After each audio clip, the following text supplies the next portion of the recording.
Our aspirations as mankind is growing. We have begun to question ourselves and are trying to delve deep within to understand ourselves and to grow. We want to operate out of a deep sense of purpose. We have realized that humans can alter their lives by altering the attitudes of mind. Here's an attempt to connect, share, get some of the successful people to open up about their journeys. An attempt to delve into their minds, thought process and attitudes, how they think, feel, operate, and what are the habits that make them who they are. In the process, accept ourselves with all our insecurities, vulnerabilities, fear, and work towards transforming ourselves into better versions for today and tomorrow. I am Satish Rao. I am an abundance crusader, vlogger, online and network marketer. I am passionate about creating abundance in all areas of our lives.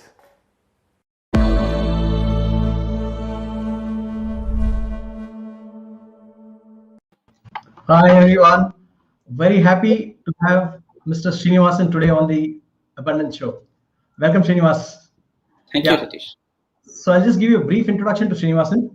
Srinivasan is the director of AIRA Consulting. He has founded AIRA Consulting in the year 2007 to provide consultancy services exclusively to SMEs. That's his area of specialization. So he has held senior roles in sales, marketing, HR as business heads across a wide range of sectors, including FMCGs, Pharma, education, internet, and technology. Srinivasan brings in rich experience to the table. At AIRA Consulting, Srinivasan straddles between two worlds of business delivery and people processes seamlessly. He currently works with owner teams in clients across trading, technology, consumer, and engineering businesses, bringing in clarity of purpose and linkages of business strategy to the people and the systems. So Srinivasan leads the business development for AIRA Consulting, and he's a B.Sc graduate with an MBA from Mumbai, Narsimhaji. So welcome to the show, Srini. How are you? Oh, thanks, Satish. So such a pleasure to meet you. How are you? Can you hear me? Good. It's good. Great. It's quite impressive. So, Srini, I began by asking you this. Is it okay if I call you Srini? Yeah. Oh, please. Absolutely. In fact, that's what most people know me as. They may not even know my name as Srinivasan, Okay, good. So, Srini, let's begin by asking you this. How did this thing about starting something on your own and getting into consultancy business, how did it happen for you? Honestly, serendipity. When you're in the corporate world and you start doing things, you realize that the next level is more of the same. It doesn't really, every Monday morning getting up and doing the same thing, asking the same questions or answering the same kind of questions gets onto you. Fortunately, I had a good friend who is also my co-founder, and around the same time he also had the same kind of feelings. So yeah, a very good friend, family. So we kept talking about it, saying that someday we need to start something. So he said, yes, you should start. At some stage we said, okay, this I will start, you will start, will not work. So first thing that we did was quit jobs, and then said, let us figure out what we need to do. So that's the first thing that we did. We quit the jobs, and we incorporated a company. Now, given both of our backgrounds, he's also very well accomplished, very good education background, very good professional background. So it was not possible for us to start something like a trading business or a manufacturing business. We were known for certain skills and capabilities, with all humility. So it was natural that we'll get into something like an advisory consulting. But we really did not know what consulting. Now, if you look at consulting business, and that's a little quick and dirty research that we did at that point in time. If you take large organizations, if you take PSU, large organizations, large bank, government, so there are some very respectable names: McKinsey, Boston, Bain. Yeah. If the next layer, if you see, you have the KPMG, you have Deloitte, you have PricewaterhouseCoopers, all this. EY is a big name.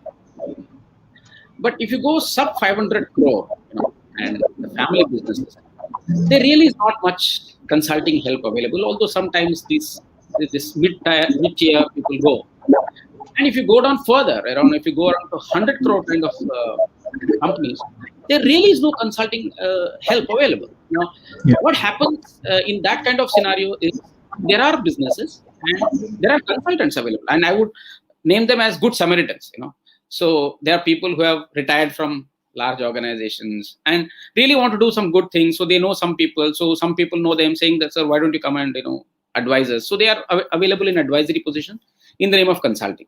So either they come with some general management background, and they are available, or there are some people who come with some very specific skills. So somebody knows taxation like the back of his hand, so he advises on taxation, or somebody has done exports business for long, so he can advise on exports, or somebody is also he can open doors, so he knows few people, or he has worked with government.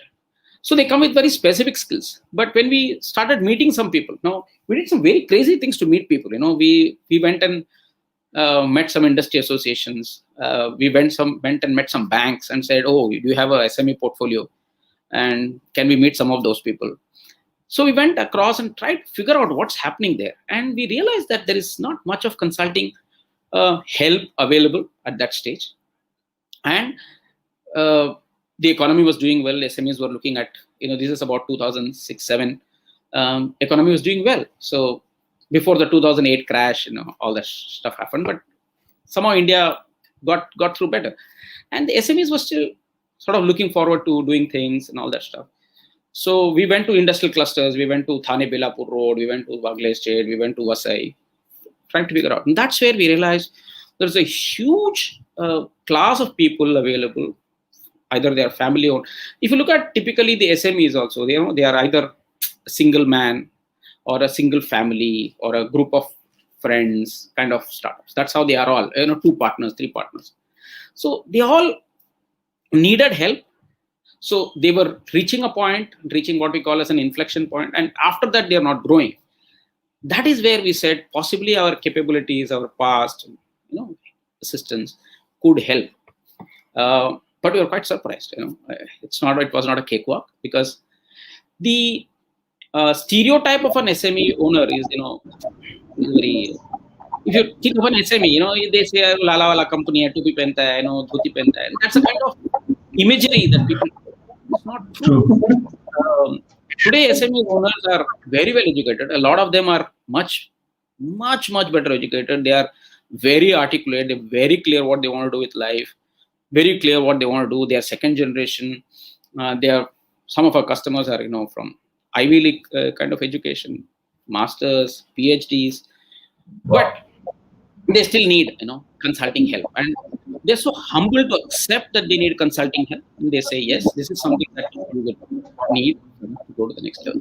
So beyond all this is where the SME consulting as a business starts. Even today, if you, you're a network marketer yourself, very on social media. So if you look at Google, SME consultants, you really don't get very many names. They are very localized. So that's the sort of background how we got into SME consulting over last 14 years, and by God's grace. Very interesting. Very interesting. So what exactly do you bring to the table, Srini, in terms of your offerings in this sector? Yeah. So essentially, there are 4 areas. The first area is, when we go to an organization, or why an organization would like to work or seek a consulting help from an AIRA Consulting kind of company. They're working, and at some stage they realize that we're not growing. Now, how do we know? So their turnover starts sort of plateauing, or their profit numbers are plateauing, or their customer numbers are not growing. So that is when they realize, oh, I'm not growing. And sometimes they also compare themselves with some other company, very similar company. We started together. That company has become 500 crore. I'm stuck at 25 CR. So we bring in what is called as business strategy to understand. Because if your organization is stagnating, your original strategy has sort of played out. Your original strategy can only bring you to 25. It cannot take you to 550, 55, 100. Although you may have, how can you say that a 25 crore company cannot grow? It's almost like saying a hungry man is suffering from indigestion. It's impossible. So there is a business strategy issue. So that is where we bring in business strategy, which is to identify what are the business drivers, what works, what doesn't work, what are the strengths of the organization, what should be worked upon. What are the, if you look at the business structure, what is it that is inhibiting growth, and so on and so forth. So the second area that we work is in the area of business process, which is contrary to the common belief, Satish. There is a humongous amount of data available in SMEs. We always believe that large companies with fancy software have, now of course there's big data and data analytics and business intelligence, and all those big words are being used in corporates, which is good. They are possibly using a lot of that data. SMEs also have a lot of data. It's just that it is not available in a good usable format for the owner. For example, if you go to the stores department, there is enough data available on what is regularly used, what is the frequent use, what are the dead stocks, so on. There's a lot of data. If you go to quality, there is enough customer complaint data, internal rejection data. If you go to production, there is internal rejection data, vendor data. There's humongous amount of data available. Or if you go to the sales department, there's so much of data available on inquiries, but the problem is that you don't have, the departments aren't talking to each other, not because like in a large organization they work in silos, but there is no connecting dot, so to speak. So there's not much of data available, and many times there is no culture of data. So what happens is the subordinate comes to the owner and says, "Sir, I have this problem." The owner uses the data, plays in his mind, and there is an intuition that is overlaid on it, and then he gives a decision, and the decision is implemented. But there is amount of data available. So we help put in business processes, put in, so that the data comes in. There is a lot of reviews, clarity, understanding. So the entire organization works on data, because better data will help you to make better decisions. So that is, all of us know, that is basic. The third area that we work is in the area of, people processes.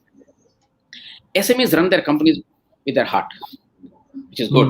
Which is why you find in a lot of SMEs, people have been working with the father, or with the son, and also now the grandson. There's a lot of loyalty. My family, beti ka shadi hai, so I will give you money. A lot of things. Today in COVID, you see, a lot of corporates saying that we are going to protect salary and all that. Even without COVID, we know in SMEs they were protecting.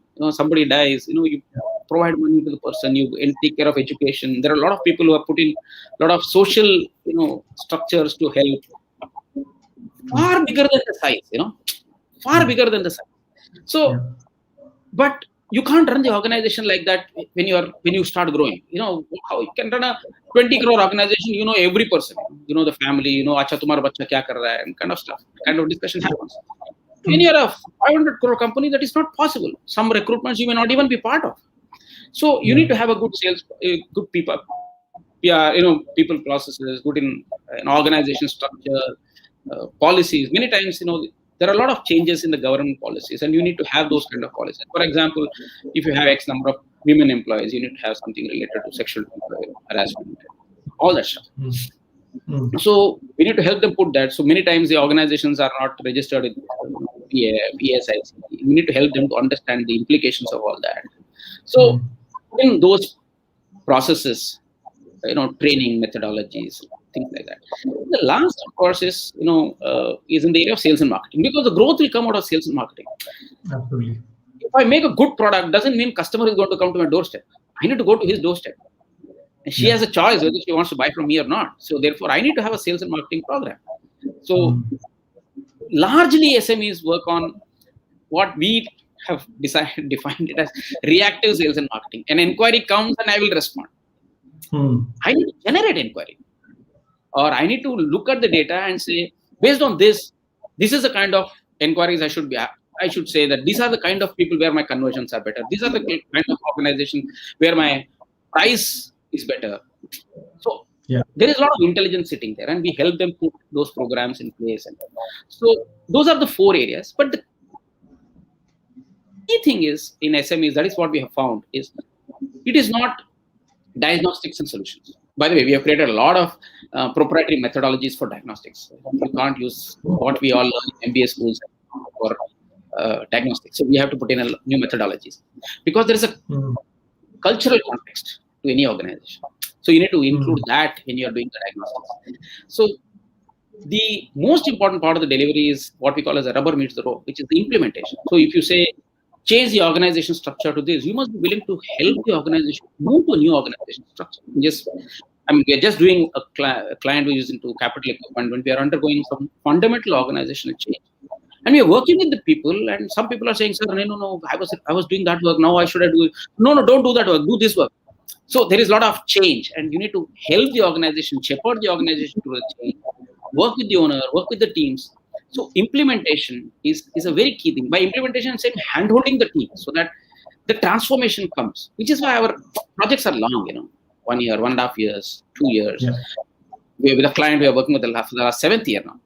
So Wow. it's just, as they've kept going, newer requirements, newer needs.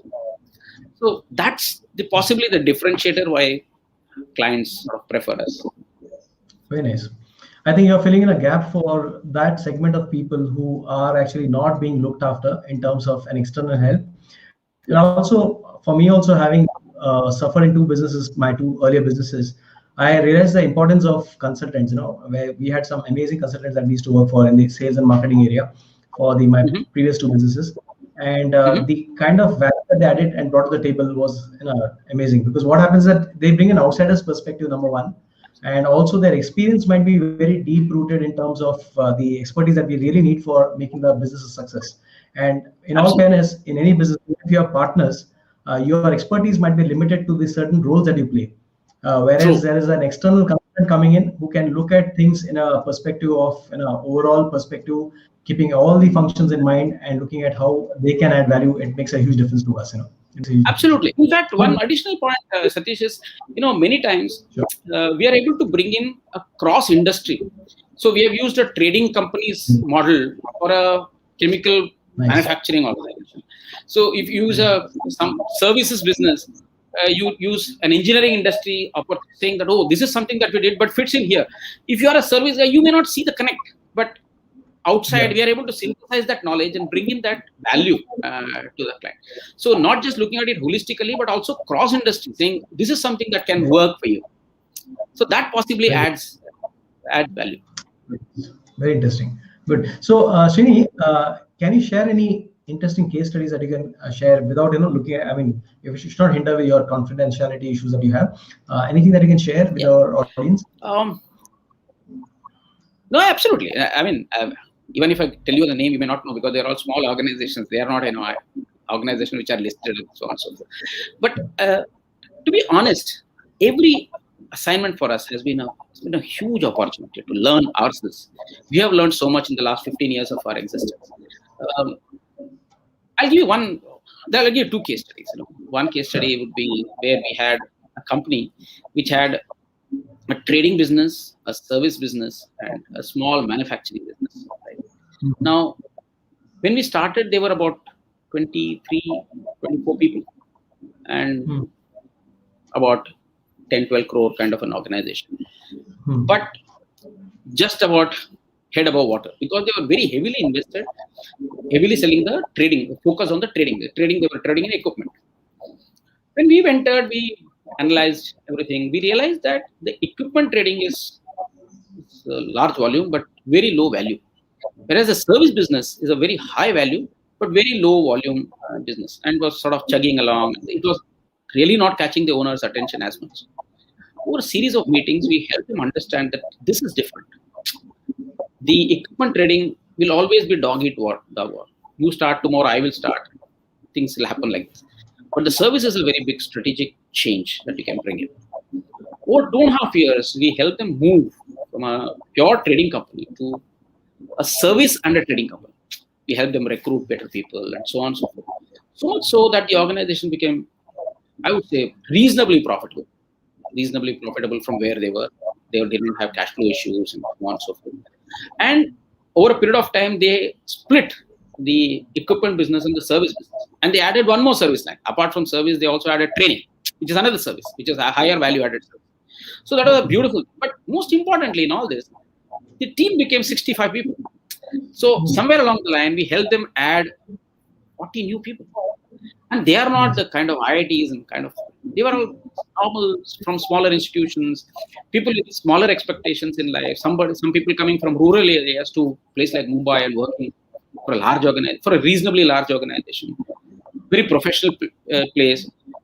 So we take pride from the fact that we've added 40 people. We did similar work with a company which is into into specialty chemicals. Mm-hmm. When we started, there were some 30 odd people, 8 odd workers and 5 odd staff. Over a period of time, they started moving better. By the time we completed the assignment in about 5 years' time, they added, they're about 50 odd people with 2 large plants, newer product lines, newer R&D setup, exports, which is almost 30% of the sales. And the company has added, apart from turnover, added new people. So wherever we have gone, with all humility, again, I'm saying, they've added people. So you give an employment. MSME is, in any case, the largest employment generator after agriculture.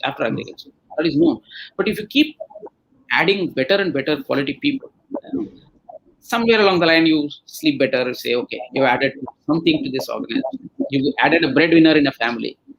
Those are things that sort of really give a lot of satisfaction. The other thing, of course, is that, we have made some very, very good friends. That has been a huge, I would say, case study for us as an organization. Some very, very well-wishing people. In fact, in certain meetings, we are referred to as part of the family. We are part of their family functions, marriages, other not so good thing happening. But through the thick and thin, we are part of that. So those are some very big wins, not just case studies, as we would like to call it. Very nice. Very nice. Yeah, very good. Very interesting. So, considering current situation and the uncertainty that we are all going through, especially, I think SMEs also would have definitely got a hit. What is your message to owners of businesses today? Last May, we conducted a survey among our customers. 60 odd people responded. It was a Google survey, and based on that, we conducted a webinar in May. So if you have time, I'll email you the study for your reference sometime. So the stress was very high last year, and unfortunately, it continues. We had some breather.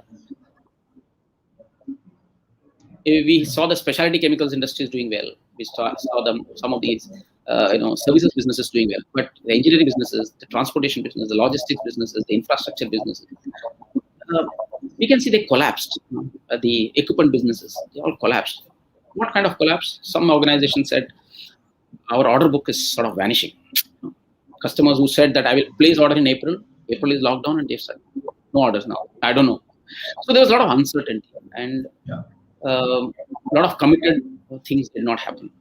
So now that again the lockdown has happened, the second wave has happened, people are predicting a third wave. One doesn't know. One keeps fingers crossed. The only message, even then, we were talking to a lot of people. I was invited to talk to a couple of close family, close industry associations, so to speak. Saying, what should we do? Our sincere advice has been conserve cash. So one thing that people learned is that they could work with something less. So if you kept 90 days stock in your store, you can afford to work with 45 days stock in your store. Either the money is in stores or it is in the bank. So better keep it in the bank. If you can work with lesser people, work with lesser people. So you can ensure that you can be more efficient. If you can work with a smaller office space, why do you go and hire a new office space? If you can drive a lesser car, it's still okay. You don't need to go for a Mercedes Benz. I mean, nobody wishes that you should not go for a Mercedes Benz. But if you can conserve cash, so that was the first thing that we said. The second thing is you're used to a particular level of efficiency levels. The productivity has gone up because your number of people have gone up. So don't become unproductive again. Ensure that productivity tightness remains in the business. So that is something that is important. The third is take care of your good people. Good times may come, bad times may come, worse times may come, better times may come. We don't know the future. But some of your people stood by you. They worked night and day. They came when the lockdowns were there. They opened the shutters. They drove the vehicles. They unloaded stuff. Take care of them. And some of those people worked far beyond their educational qualifications, far beyond what they were capable of. They showed you what they are. So take care of them. Ensure that those people are protected. So largely, those are the three messages that we have given, and that is a message that I would like to give even now. Work with lesser cash, conserve your cash, keep it with you for a rainy day, like an ant would do. Keep more money with you because the rainy day is going to come again. Second thing, of course, is work with much better efficiency. And third, of course, is take care of people. These are the people who will take care of more pandemics, God forbid, if they come. Yeah. Wow. So well said, Srini. Very nice. Very nice. Very powerful. Very simply put and very nicely. Very powerful message. Very nice. So for you in the consultancy business, how has it been for you in the last 1 year? How did you manage? How did you pivot? I was hoping that you'll not ask this question. Okay. Because it was a terrible 1 year. We weren't prepared for it. We were just not prepared for it. Till about February, it's around March that we start recruitment. Around January is when we start our recruitment. By June is when people start joining us. And, I was on a holiday in January, so we sort of postponed it by a little. We said, okay, March, we'll start the recruitment, so on and so forth. We had our business plans ready. So we said, whatever we are today, current indications are showing that we'll be 2 times what we are today. So we started preparing for a lot of those things. Suddenly, the lockdown happened, and we didn't know what happened. I mean, last few days, we didn't know. We weren't talking to each other, saying, "Boss, we weren't figuring out what's happening. We're not used to it, right?" So, but we gathered courage around the first week of April. For the first time, we started using Zoom.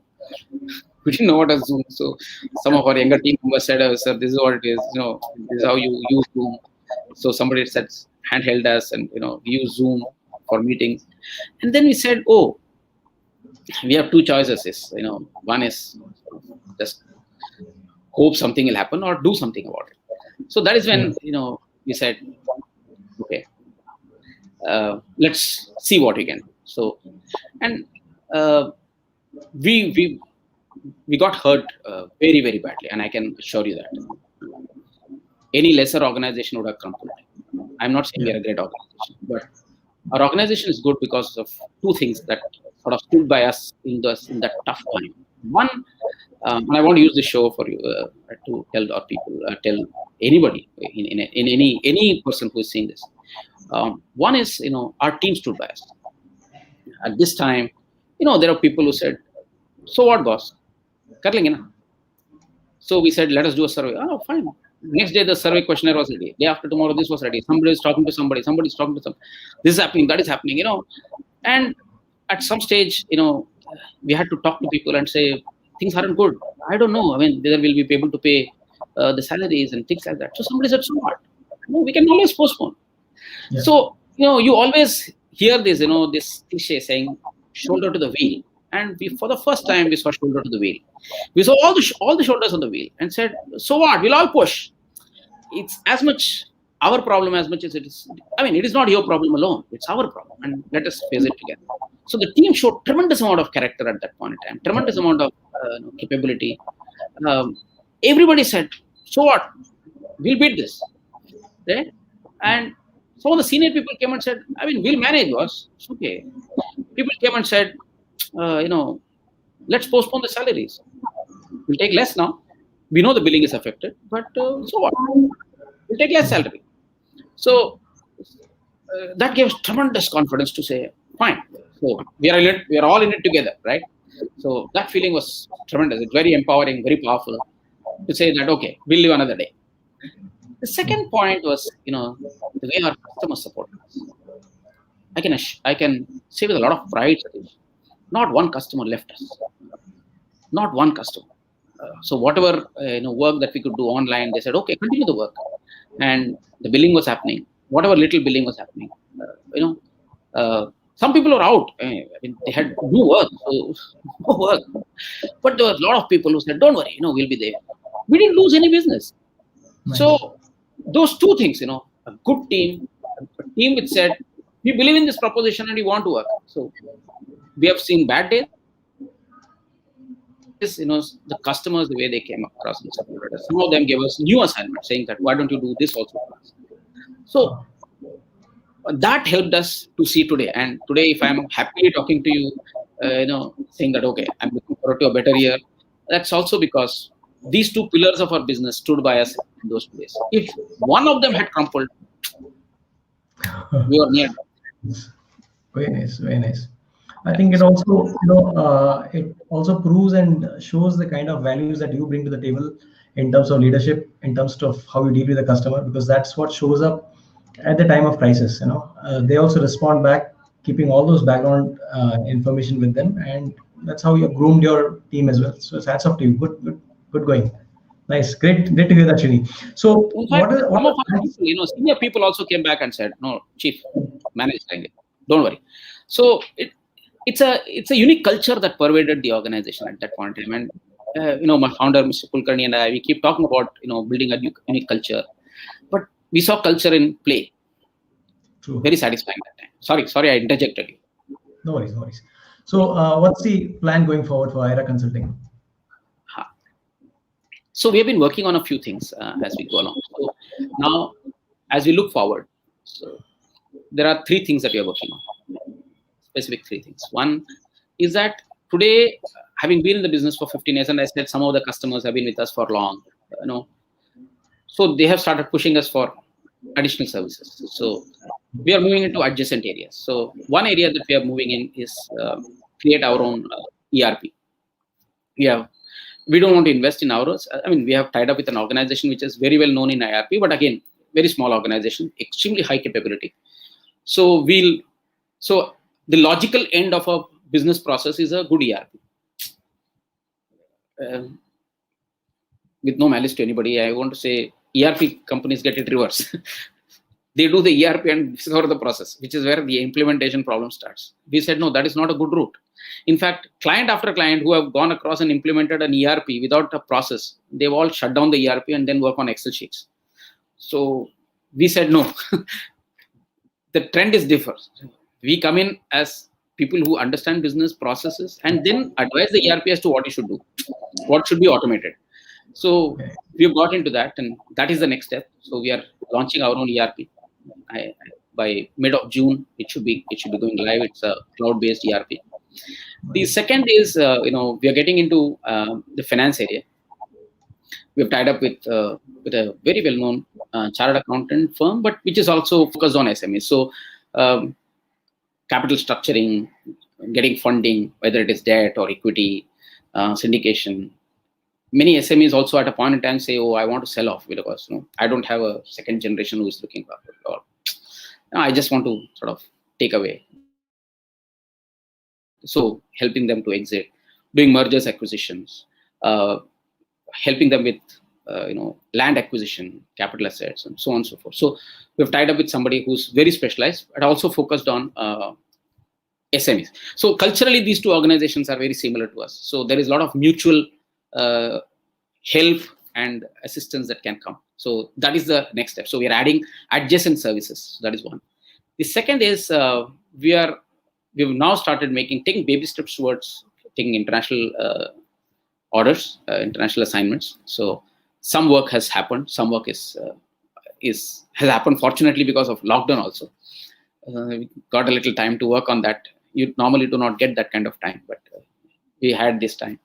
So some baby steps have been taken, and we will see some more results in another 2-3 months' time. And that will take us international. The brand, actually, the IRA Consulting brand, international. So we are going on our own name. The third is we are beefing up our team. Now we see a lot of traction coming up. I mean, we are all hopeful that COVID vaccine will come, more people will get vaccinated. I'm leaving the politics outside. Yeah. Whatever happens, we'll hope for good things in life, and things will happen. India will get better, and the first green shoots at all, if at all, you'll see at the SME level. So we see a lot of hope, a lot of opportunities coming there. So we are beefing up the team, getting more technical people, getting more certified people into the team, and investing in our team. So we have started investing in training. We always did internal training, but now we want to invest in external training. Have more people certified on certain specific capabilities, so we can offer those capabilities. So broadly, 3 areas: we're beefing up the team, internationalization, and of course adding newer services as part of it. That's the future. That's what is going to get us the next level of billing for the organization. Wow, that's very nice, very nice. All the very best to you on that plan. So Thank if you you were very to much. sit face to face, if you were to sit face to face with someone who has plans for starting a new venture at this point in time, then what would be your suggestion to them, and how do they proceed in this stage, considering all that's happened in the last 1 year and where people's expectations are currently? What would be your take, and what is your heart-to-heart suggestion to them? Satish, there is never a better time to start. It's always now. If you want to start, you just start. You can't start doing spreadsheets and this and that, talking to a lot of people, and then ultimately you'll have 1/3 people will say, no, don't get into business. I mean, get into jobs. 1/3 people will say, no, start. Third people will say, I will do what your heart says. It doesn't give you it doesn't make any sense. If you think you have something unique to offer, right? And there is a larger purpose behind what you're trying to do, you must start. There are constraints. At every stage of your business, you will get constraints. You will get roadblocks. You will get a lot of hurdles. And you are a businessman yourself. You have seen, like you started in the initial stages, 2 of your businesses, you struggled, and then the third. I mean, if you are unwilling to go through the grind, then you are not an entrepreneur. What is fundamentally that is something that we have learned over the last 15 years. What is an entrepreneurial mindset? Only one thing defines an entrepreneurial mindset, which is risk, ability to take risk. I loathe this word calculated risk. You can never calculate. How much can you calculate risk? Because it is still nebulous, right? You just plunge and then you figure out. You learn to swim. Somebody will throw up a lifeline at you and say, boss, Lily, no, let me pick up your hand. Something will happen. But if you keep sitting on the shore and hope that, if the tide is a tide, let it go, high tide, let the tide ebb, let the Yas go off, let Amphan go, let this go off, it will never happen. You can say today, oh, there's COVID. I said, it's a great opportunity. There are a lot of businesses which are closing down. Go and buy a couple of them. Or, become a partner in some of them. Or start something which that business has collapsed, and if you have the capability, start. There's also one very good reason why you should start. Liquidity is in the market the market is full of liquidity. There are no good businesses to lend. So there is enough debt available. When we talk to bankers, they are saying, sir, if you have any client who is wanting, I know we can be very competitive. And interest rates are not, very competitive. You can get good debt. If you have a good help, you can help negotiate. Equity is available for a good business. And most importantly, some very good talent is available. Some very good people, unfortunately, have lost jobs. And they are looking for reasonable and very meaningful assignments. So, you can get very, very good talent. We have been telling our clients that go and recruit now. Some very good senior salespeople are available at, unbelievable salary levels. People who are looking at 1 crore of salary, they say, boss, I'm okay with a 30 lakh, but, give me a good assignment now. I'm done with it. So, everything is going for you. There is a market which is going for you. There is finance which is going for you. There is talent going for you. Why would you not start? You look at real estate, for example. If you want to buy an office today or rent an office today, rentals are going up. Crazy rates. What else do you need to start a business?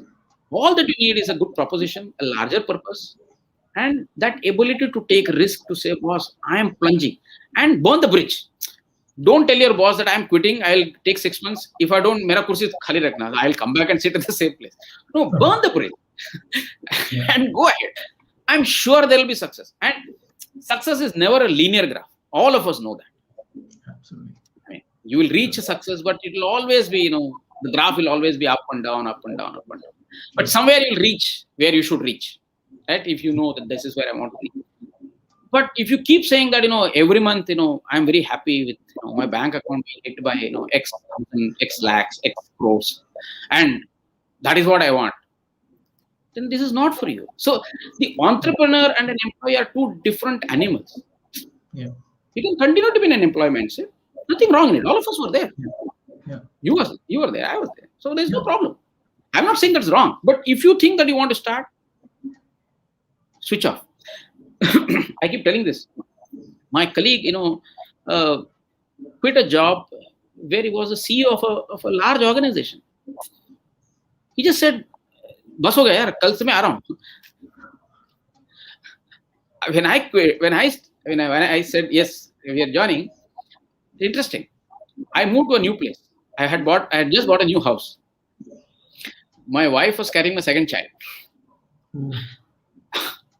And 2 years prior, I had lost a job to some restructuring, and large companies, these things happen. And I laugh it off. That time I was quite losing a job was sort of thing. Everybody started asking, "Kya ho gaya? Company se chori kiya kya?"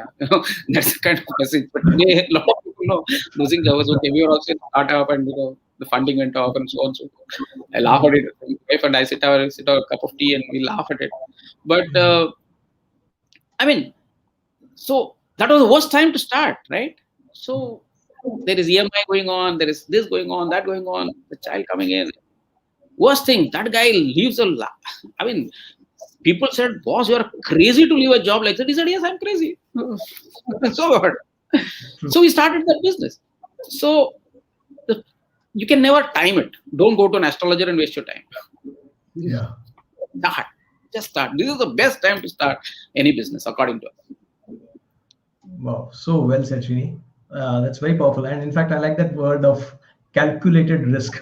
Yeah, absolutely. Risk can never be calculated. Very nice. Well said. According to me, actually. Yeah. So great, Srini. So it's been an absolute pleasure talking to you, Srini.